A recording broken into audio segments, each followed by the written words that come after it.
4 জন না 5 জন নিহত হয়েছে।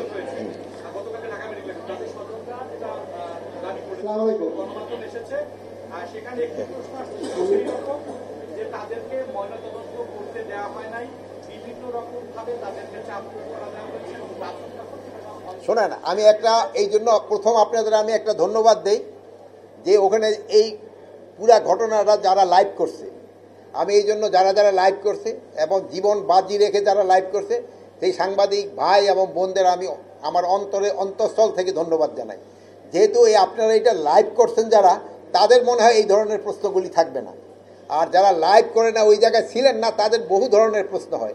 এই জন্য আমি আপনাদের অনুরোধ করব, আপনাদের চ্যানেলগুলি যদিও অনেক সময় একটু রিস্ক হয়, সাংবাদিকের চাকরির একটু রিস্ক, আমিও হয়তো একসময় সাংবাদিকতা করছি, চাকরির একটু রিস্ক, তারপরে এই যদি আপনারা লাইভ করেন অনেক প্রশ্নের উত্তর ওখানেই পাওয়া যায় এবং সঠিক উত্তরটা পাওয়া যায়। তা না হলে ওই স্পেকুলেশন, ওই আমরা এসি রুমে বসে বসে অনেক কিছু স্পেকুলেট করতে থাকি, অনেকে অনেক কথা বলতে থাকে।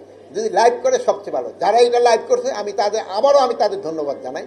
ভবিষ্যতে দেয় যে আমাদের সাংবাদিকতাতে কতটা উন্নতি হয়েছে এটা কিন্তু এই লাইভে দেখা হয়েছে। প্লাস আমাদের সাংবাদিকেরা যে কত সাহস এটাও তারা কিন্তু এই গোপালগঞ্জে প্রমাণ করছে। শিয়া বাটার ও ভিটামিন ই সমৃদ্ধ লিলি হালাল বিউটি সোপ, তারুণ্যময় উজ্জ্বল ত্বকের জন্য।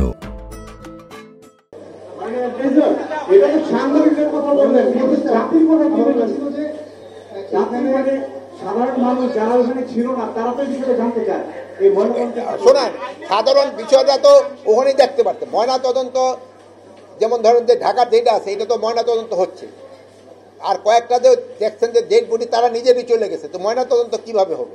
ওইগুলি যদি দরকার হয় আবার ময়না তদন্ত হবে। ডেড বডি তো ইচ্ছের থেকে যদি প্রয়োজন হলে উত্তোলন করে তো ময়না তদন্ত করা যায়। আরেকটা দেন একজন আর কারণ এই বিষয়টা নিয়ে বিভিন্ন ধরনের কথা আসছে। আপনার যে গোয়েন্দার যে বিষয়টা সেই বিষয়টা আপনার প্রেক্ষিতে গোয়েন্দার ব্যর্থতার বিষয়টি অনেক বড় করে আসছে। আমার প্রশ্ন হচ্ছে এই গোপালগঞ্জের ঘটনায় এক কথায় দায়টা আপনি কাকে দিবেন? শোনেন, এটা ব্যাপারে একটা কমিটি গ্রহণ করা হয়েছে, এই কমিটিতেই নির্ধারণ করবে এটা কার দায়। জানেন একটা হাই পাওয়ার কমিটি করা হয়েছে যেটা আপনারাই প্রচার করছেন। আপনারা কিন্তু সব খবর জানেন, শুধু আমার মুখ দাও একটা বাইর করতে চান, কিন্তু আপনারা জানেন ওইটা কিন্তু একটা কমিটি করা হয়েছে। কমিটি আপনাদের যেসব বের হবে ওইটা আবার দেখবেন যে আপনারা জানবেন, ওই কমিটির যে রিকমেন্ডেশন ওইভাবেই ব্যবস্থা নেওয়া হবে। আপনারা ভালো থাকেন, দোয়া করি। আল্লাহ হাফেজ।